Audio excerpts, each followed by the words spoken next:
اللہ الرحمن الرحیم۔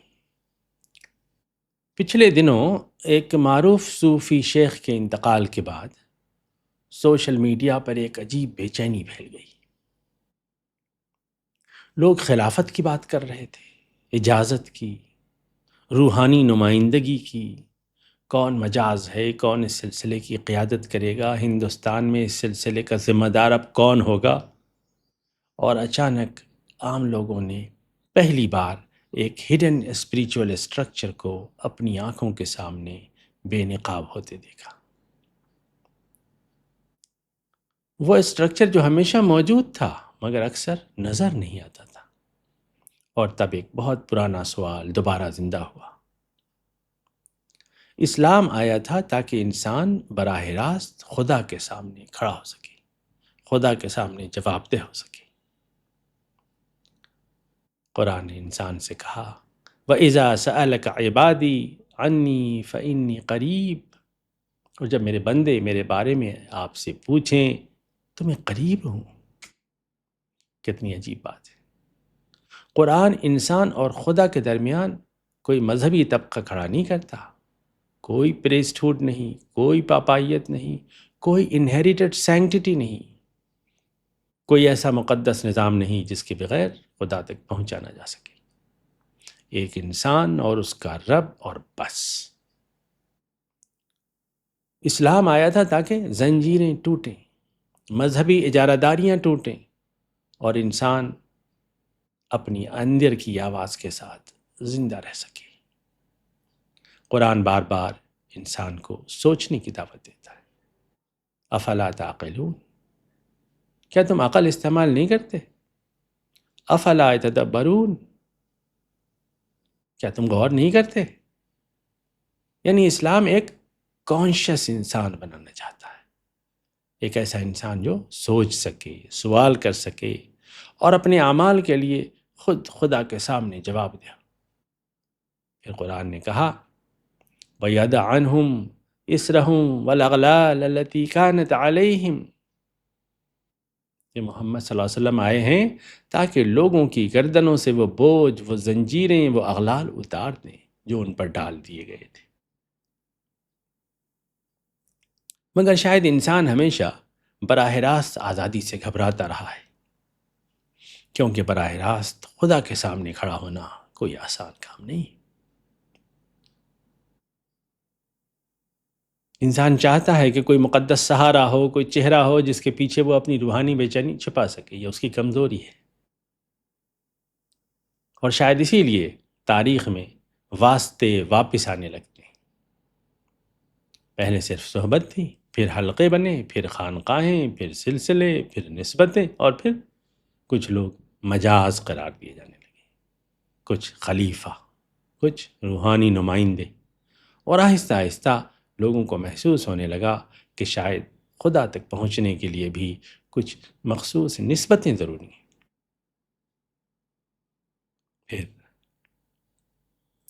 پھر خدا تک جانے والے راستوں پر خاموشی سے نئے دربان کھڑے ہونے لگے۔ اور عجیب بات یہ ہے کہ یہ سب کچھ اکثر روحانیت کے نام پر ہوتا رہا۔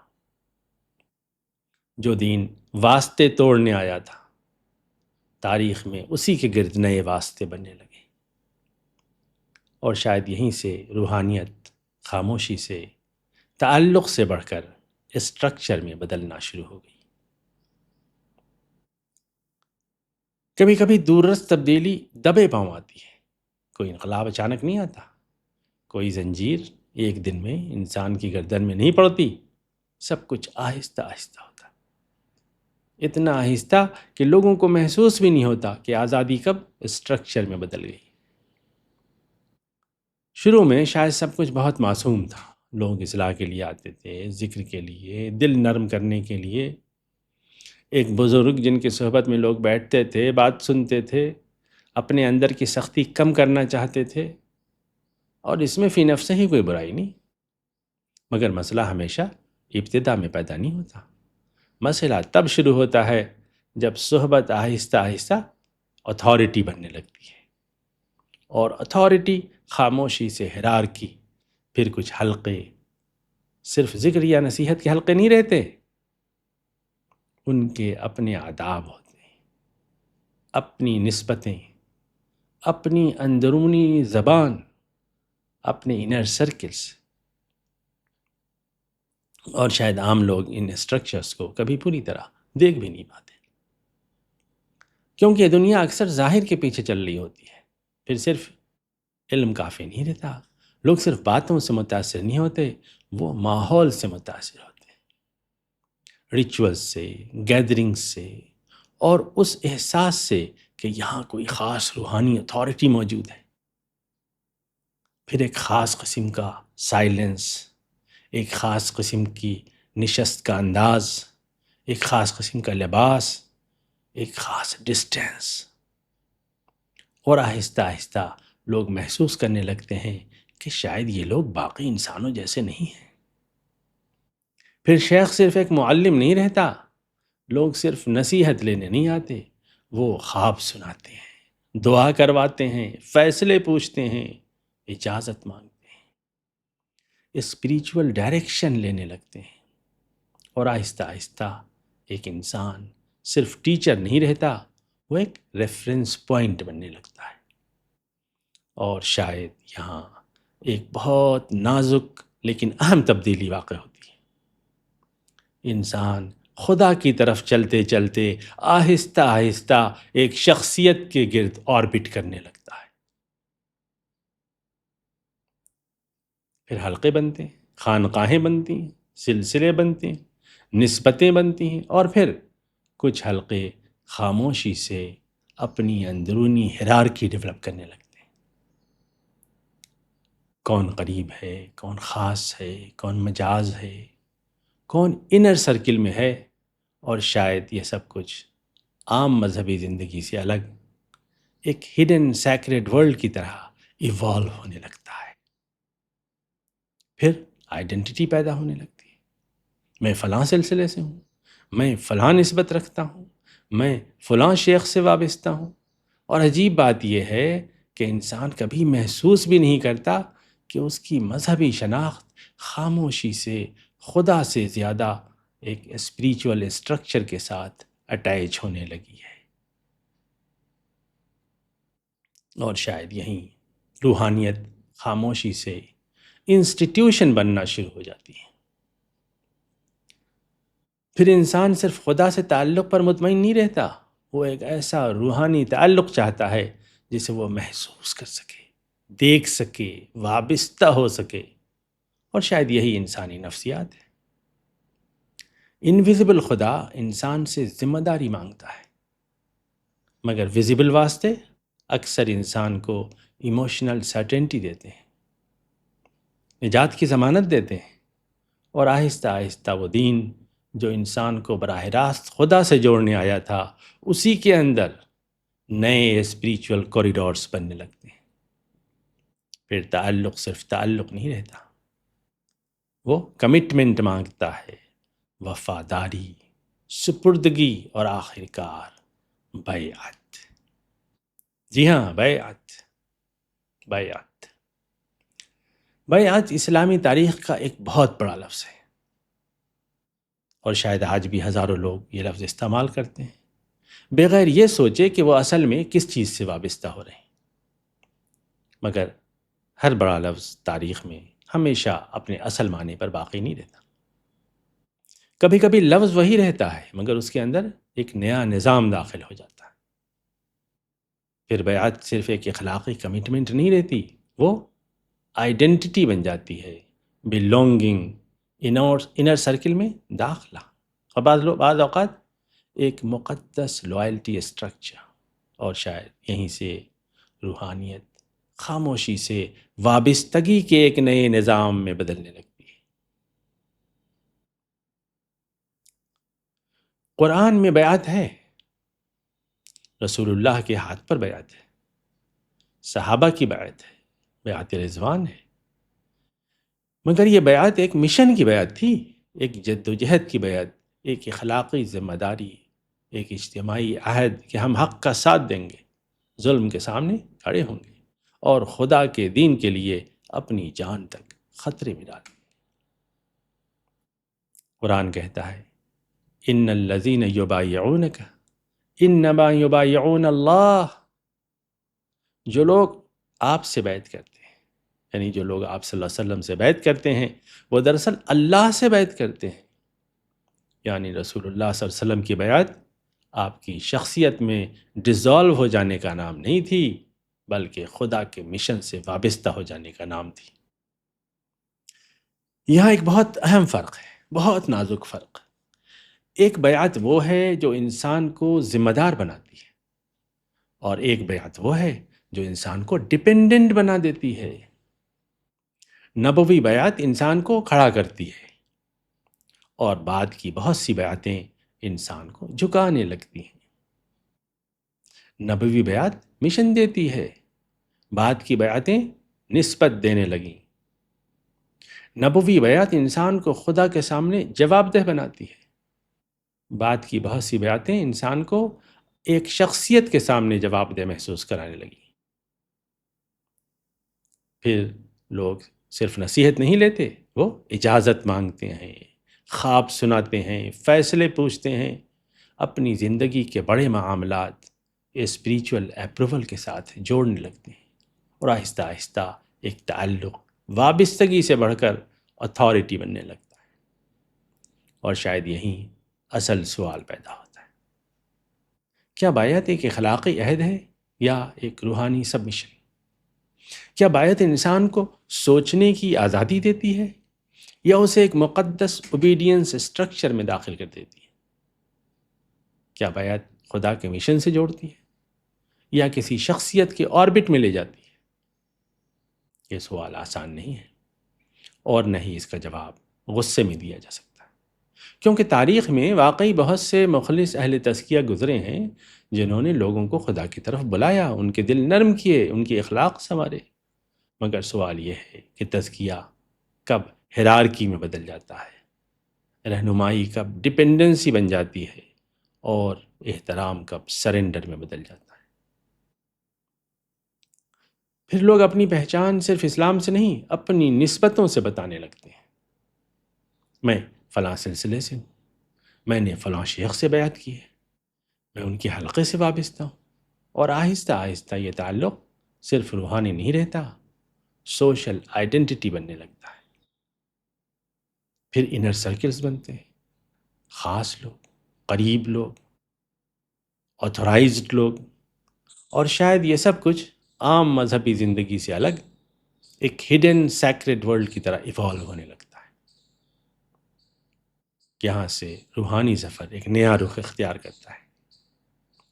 اب صرف صحبت نہیں، اب صرف نصیحت نہیں، اب صرف اخلاقی تربیت نہیں، بلکہ اجازت، خلافت، ریپرزنٹیشن اور اسپریچول آتھورائزیشن کا باب کھلتا ہے۔ پھر صرف بیعت نہیں رہتی، اجازت آتی ہے، خلافت آتی ہے، ریپرزنٹیشن آتا ہے، کون مجاز ہے، کون آتھورائزڈ ہے، کون سلسلے کی طرف سے بول سکتا ہے، اور پھر ایک دن انسان حیرت سے دیکھتا ہے کہ خدا کا ذکر بھی اجازت کا محتاج بنا دیا گیا ہے۔ جی ہاں، شیخ اجازت دے گا کہ کون سا ذکر آپ کو پڑھنا ہے، کب پڑھنا ہے، صبح پڑھنا ہے، شام پڑھنا۔ پھر روحانیت کے اندر ایک نئی زبان پیدا ہونے لگتی ہے، اجازت، مجاز، خلیفہ، نمائندہ، اور آہستہ آہستہ لوگوں کو محسوس ہونے لگتا ہے کہ شاید خدا تک پہنچنے کے راستے بھی اب آتھورائز کیے جا رہے ہیں۔ پہلے صرف صحبت تھی، پھر تعلق، پھر بیعت، اور پھر اجازت، اجازت ذکر، اجازت بیعت، اجازت اصلاح، اجازت خلافت۔ اور انسان پہلی بار یہ محسوس کرنے لگتا ہے کہ شاید خدا کو یاد کرنے کے لیے بھی کسی مخصوص نسبت کی ضرورت ہے۔ کتنی عجیب بات ہے، قرآن تو باسالیب مختلف یہ کہتا رہا کہ وَاذْكُرُوا اللَّهَ ذِكْرًا كَثِيرًا، اللہ کو کثرت سے یاد کرو۔ قرآن نے یہ نہیں کہا کہ پہلے کسی انسان سے آتھورائزیشن لو، پھر خدا کو یاد کرو۔ اور شاید یہیں ایک بہت بڑا سوال پیدا ہوتا ہے، روحانی اتھارٹی آخر آتی کہاں سے ہے؟ کیا خدا نے کسی انسان کو یہ حق دیا ہے کہ وہ دوسرے انسانوں کے لیے خدا تک رسائی کا دروازہ بن جائے؟ سوچیے، کیا ذکر جو انسان اور خدا کے درمیان ایک براہ راست تعلق تھا اب ہیرارکی کے ذریعے تقسیم ہوگا؟ پھر صرف ذکر نہیں رہتا، تقریبات ہوتی ہیں، اجازت دی جاتی ہے، خلافت عطا کی جاتی ہے، کسی کو مجاز بیعت، کسی کو روحانی جانشین، اور پہلی بار بہت سے لوگوں نے اس ہڈن اسٹرکچر کو تب ویزیبلی انفولڈ ہوتے دیکھا جب ایک معروف صوفی شیخ پیر ذوالفقار کے انتقال کے بعد جانشینی، خلافت اور اسپریچول نمائندگی کا سوال اٹھا۔ لوگ حیران تھے، یہ اتھارٹی آخر آتی کہاں سے ہے؟ کون فیصلہ کرتا ہے کہ کس کے پاس اسپریچول لیجیٹیمیسی ہے؟ اور اچانک وہ زبان جو ہمیشہ بند حلقوں میں رہتی تھی سوشل میڈیا پر ظاہر ہونے لگی۔ خلیفہ، مجاز، نمائندہ، سلسلے کی قیادت، اور پہلی بار لوگوں نے دیکھا کہ اسپریچول سکسیشن صرف ایک روحانی اصطلاح نہیں، ایک ریئل اتھارٹی اسٹرکچر بھی ہے۔ دعوے سامنے آنے لگے، کسے کس علاقے کی ذمہ داری دی گئی ہے اور کون اس نمائندگی کا اصل وارث ہے۔ پھر لوگوں نے دیکھا کہ ایک خاص سفید پگڑی رسول اللہ کی اتباع میں نہیں، بلکہ دراصل نقش بندی پگڑی ہے، نقش بندی آئیڈنٹیٹی کا لازمہ ہے یہ سفید پگڑی، اور شاید یہیں سے روحانیت تعلق سے بڑھ کر انسٹیٹیوشن بننے لگتی ہے۔ اور انسٹیٹیوشن ہمیشہ اپنے سمبلز پیدا کرتا ہے، اپنی شناخت، اپنا لباس، اپنی ہیرارکی، اور پھر پگڑی صرف لباس نہیں رہتی، اتھارٹی بن جاتی ہے۔ لوگ ہمیشہ آئیڈیاز سے متاثر نہیں ہوتے، کبھی کبھی لباس آئیڈیاز سے زیادہ اتھارٹی پیدا کرتا ہے۔ ایک خاص پگڑی، ایک خاص وضاقتہ، ایک خاص مجمع، اور پھر آہستہ آہستہ لوگ محسوس کرنے لگتے ہیں کہ شاید یہ لوگ عام انسانوں جیسے نہیں ہیں۔ پگڑی اپنی اصل میں صرف ایک کپڑا تھی، عربی باندھتے تھے، عجم بھی، علماء بھی، عام لوگ بھی، مگر تاریخ میں کچھ سمبلز آہستہ آہستہ صرف لباس نہیں رہتے، وہ آئیڈنٹیٹی بن جاتے۔ پھر ہر سلسلہ اپنی ایک ظاہری شناخت پیدا کرتا ہے، اپنا رنگ، اپنا انداز، اپنا رائپنگ اسٹائل، اپنا اسپریچول ایستھیٹک، اور پھر لوگ صرف باتوں سے نہیں، سمبل سے پہچانے جاتے ہیں۔ پھر پگڑی صرف کپڑا نہیں رہتی، وہ ریکگنیشن، ہیرارکی، روحانی شناخت، اور بعض اوقات خاموش اتھارٹی بن جاتی ہے۔ اور شاید یہیں اتھارٹی پرفارم ہونے لگتی ہے۔ بعض اوقات تقدس ریویلیشن سے نہیں، پرفارمنس سے پیدا ہوتا ہے۔ لوگ صرف علم نہیں دیکھتے، وہ اپیئرنس، ریچولز، ریفرنس اور ایٹماسفیئر دیکھتے ہیں، جس میں کچھ لوگ باقی سب سے زیادہ قریب محسوس ہونے لگتے ہیں۔ اور پھر آہستہ آہستہ اتھارٹی دلیل سے زیادہ احساس کے ذریعے محسوس ہونے لگتی ہے۔ پھر مجمع صرف سن نہیں رہا ہوتا، وہ متاثر، مرعوب، وابستہ ہو رہا ہوتا ہے، اور شاید یہیں عقیدت خاموشی سے کریٹیکل ڈسٹنس کو کم کرنے لگتی ہے۔ پھر روحانیت آہستہ آہستہ انسٹیٹیوشن میں بدلنے لگتی ہے، خانقاہیں، اجتماعات، بین الاقوامی حلقے، روحانی نمائندے، خلفاء، اور دیکھتے ہی دیکھتے آتھورائزڈ خلفاء۔ روحانیت صرف انر جرنی نہیں رہتی، ایک پورا اسٹرکچر بن جاتی ہے۔ پگڑی کبھی کبھی علم سے زیادہ اتھارٹی پیدا کرتی ہے، کیونکہ سمبل اکثر دل پر دلائل سے پہلے اثر کرتے ہیں، اور شاید یہیں سے روحانیت خاموشی سے بازار میں داخل ہونے لگتی ہے، جہاں عقیدت آہستہ آہستہ کرنسی بننے لگتی ہے۔ ہر بازار شور سے آباد نہیں ہوتا، بعض بازار خاموش عقیدت سے آباد ہوتے ہیں، جہاں خرید و فروخت پیسوں سے پہلے جذبات کی ہوتی ہے۔ شروع میں شاید سب کچھ سنسیئر ہوتا ہے، لوگ آتے ہیں، ذکر سنتے ہیں، اصلاح چاہتے ہیں، اپنے دل نرم کرنا چاہتے ہیں، اور اس میں فی نفس ہی کوئی برائی نہیں۔ مگر مسئلہ ہمیشہ ابتدا میں پیدا نہیں ہوتا، مسئلہ تب شروع ہوتا ہے جب صحبت آہستہ آہستہ اتھارٹی بننے لگتی ہے۔ پھر صرف روحانی صحبت نہیں رہتی، خانقاہیں بنتی ہیں، اجتماعات ہوتے ہیں، حلقے پھیلتے ہیں، نمائندے مقرر ہوتے ہیں، آتھورائزڈ خلفاء سامنے آتے ہیں، اور پہلی بار لوگ محسوس کرتے ہیں کہ بعض اسپریچول سلسلے صرف مقامی حلقے نہیں، ایک پورا نیٹ ورک ہیں جن کے نمائندے ہیں، آتھورائزڈ حلقے، سمبولک آئیڈینٹیٹیز، اور اثر و رسوخ کا ایک پورا سلسلہ، اور دیکھتے ہی دیکھتے روحانیت کے گرد ایک مکمل ایکو سسٹم بننے لگتا ہے۔ لوگ صرف وابستہ نہیں ہوتے، وہ وقت دیتے ہیں، مال، لوائلٹی، اپنی شناخت، اور بعض اوقات اپنی انر ججمنٹ بھی، اور آہستہ آہستہ وابستگی انویسٹمنٹ میں بدلنے لگتی ہے۔ پھر عقیدت کرنسی بننے لگتی ہے، اور جہاں عقیدت کرنسی بن جائے وہاں سوال کرنا بہت مشکل ہو جاتا ہے۔ پھر بعض جملے بار بار سنائی دینے لگتے ہیں: اعتراض نہ کرو، اپنی عقل پر زیادہ اعتماد نہ کرو، شیخ بہتر جانتے ہیں، اپنے آپ کو سپرد کر دو، اور انسان آہستہ آہستہ اپنی اندر کی آواز پر بھی شک کرنے لگتا ہے۔ فنا فی الشیخ، کتنی عجیب تعبیر ہے۔ فنا یعنی اپنی انڈیویجویلٹی، اپنے سوال، اپنی انر ریسسٹنس، اپنی ججمنٹ آہستہ آہستہ کسی اور کی اتھارٹی میں ایبسارب کر دینا۔ پھر اطاعت صرف احترام نہیں رہتی، وہ ایموشنل سبمیشن بننے لگتی ہے۔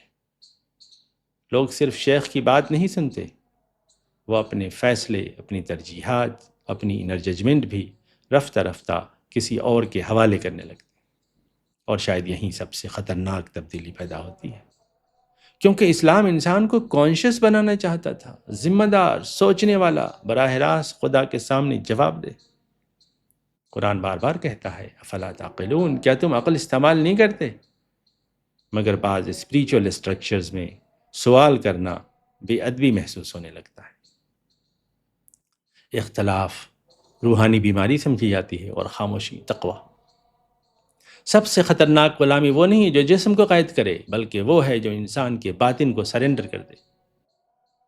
پھر انسان صرف گناہ سے نہیں ڈرتا، وہ اپنی نسبت کھونے سے ڈرنے لگتا ہے، اپنے شیخ کی ناراضی سے، اپنے اسپریچول تعلق کے ٹوٹ جانے سے، اور شاید یہیں آزادی عقیدت کے اندر ڈسالو ہونے لگتی ہے۔ پھر انسان خدا سے کم اپنے اسپریچول تعلقات کے بارے میں زیادہ اینکشس ہو جاتا ہے۔ پھر وہ خود سے سوال کرنا چھوڑ دیتا ہے، کیونکہ ہر سوال اسے اپنی لوائلٹی کے خلاف محسوس ہوتا ہے۔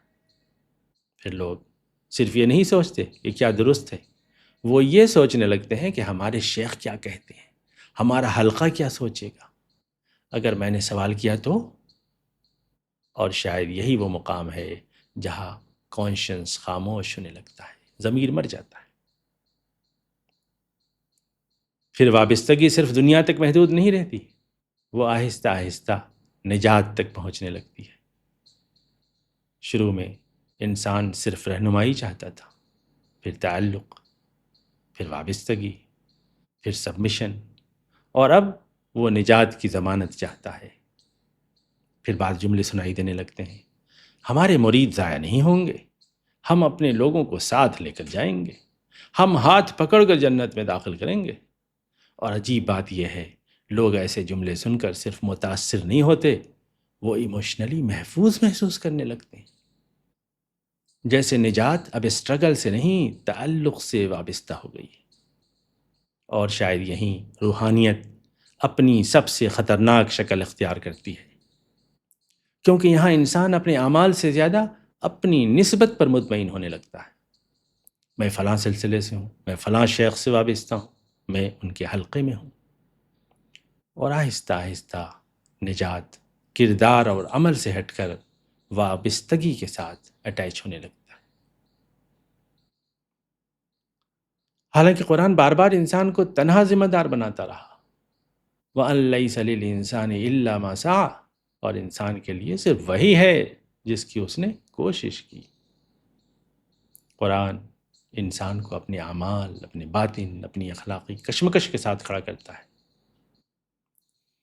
مگر بعض اسپریچول اسٹرکچرز میں انسان آہستہ آہستہ اپنے اعمال سے زیادہ اپنی وابستگی پر مطمئن ہونے لگتا ہے. پھر خدا کا خوف خاموشی سے نسبت کھونے کے خوف میں بدلنے لگتا ہے. پھر انسان گناہ سے کم اپنے اسپریچول تعلق کے ٹوٹنے سے زیادہ ڈرنے لگتا ہے. اور شاید یہیں سب سے خطرناک تبدیلی پیدا ہوتی ہے، کیونکہ نجات آہستہ آہستہ خدا سے ہٹ کر تعلق کے ساتھ اٹیچ ہونے لگتی ہے. پھر لوگ اپنے اعمال کا ذکر کم اور اپنی نسبت کا ذکر زیادہ کرنے لگتے ہیں. ہم ان سے وابستہ ہیں، ہم ان کے حلقے میں ہیں، ہم اکیلے نہیں جائیں گے. اور شاید یہیں انسان کو محسوس بھی نہیں ہوتا کہ وہ کب خدا کی تلاش میں نکلا تھا اور کب ایک مقدس نسبت کی نفسیاتی پناہ گاہ میں گم ہو گیا. پھر سفید پگڑی صرف کپڑا نہیں رہتی، وہ نجات کی علامت محسوس ہونے لگتی. شیخ صرف رہنما نہیں رہتا، وہ روحانی سیکیورٹی بننے لگتا ہے. اور شاید یہیں شرک اپنی سب سے سٹل شکل میں داخل ہوتا ہے، خاموش، مقدس، روحانی لباس میں.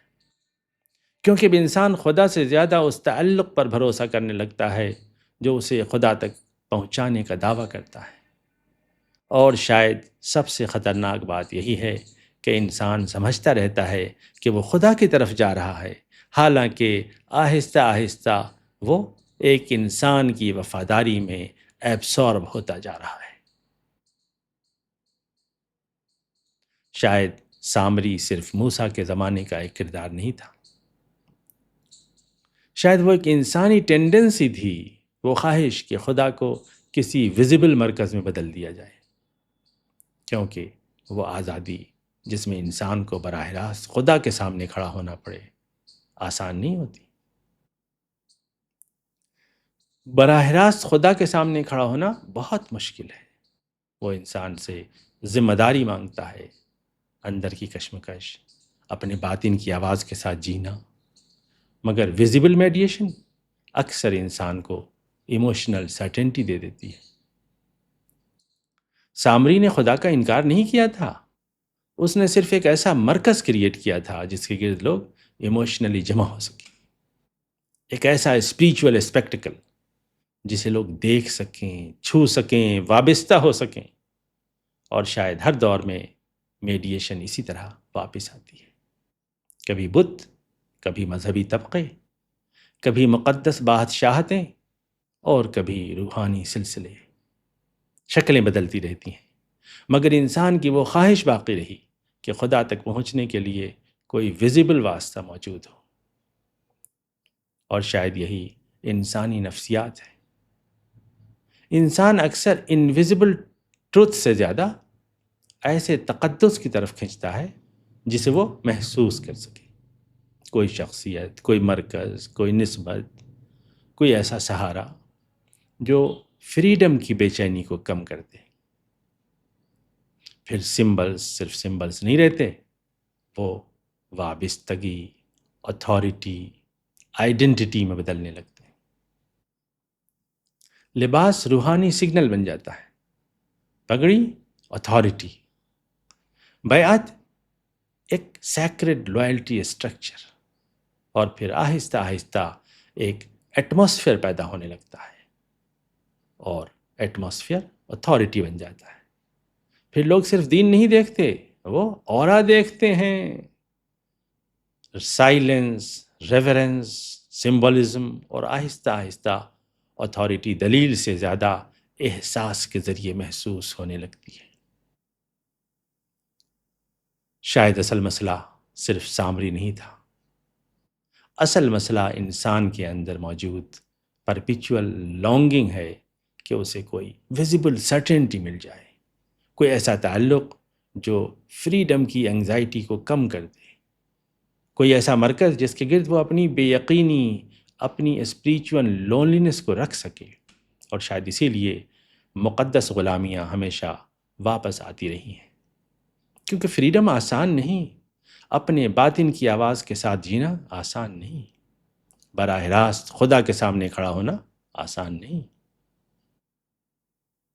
محمد صلی اللہ علیہ وسلم آئے تھے تاکہ انسان اپنے اور خدا کے درمیان ہر مقدس واسطہ ٹوٹ جانے کے بعد بھی کھڑا رہ سکے۔ ایک انسان اور اس کا رب بس۔ قرآن کہتا ہے فَإِنِّي قریب، میں قریب ہوں، مگر انسان بار بار اپنے اور خدا کے درمیان نئے واسطے کھڑے کرتا رہتا ہے، کبھی نسبت، کبھی خلافت، کبھی ایسے تعلقات جو آہستہ آہستہ نجات کی نفسیاتی ضمانت بننے لگے۔ مگر ہر مقدس چہرہ ضروری نہیں کہ نبوی ہو، ہر سفید پگڑی ضروری نہیں کہ انسان کو خدا تک لے جا رہی ہو، کبھی کبھی سامری بھی تقدس کے لباس میں واپس آتا ہے۔ شاید مسئلہ یہ نہیں کہ انسان خدا کو نہیں چاہتا، مسئلہ یہ ہے کہ براہ راست خدا کے سامنے کھڑا ہونا بہت بھاری ہے۔ اس لیے انسان اکثر آزادی سے بھاگتا ہے اور اپنے لیے ایسے مقدس نظام کریٹ کرتا ہے جن کے اندر وابستگی آزادی سے زیادہ آسان محسوس ہوتی ہے۔ اسلام انسان کو آزاد کرنے آیا تھا، کیا ہم نے پھر سے مقدس غلامیاں ایجاد کر لی ہیں؟ سوچیے۔ یہ گفتگو کسی فرد کے خلاف نہیں، بلکہ انسان اور خدا کے درمیان کھڑے ہو جانے والے ہر مقدس واسطے کے بارے میں ہے۔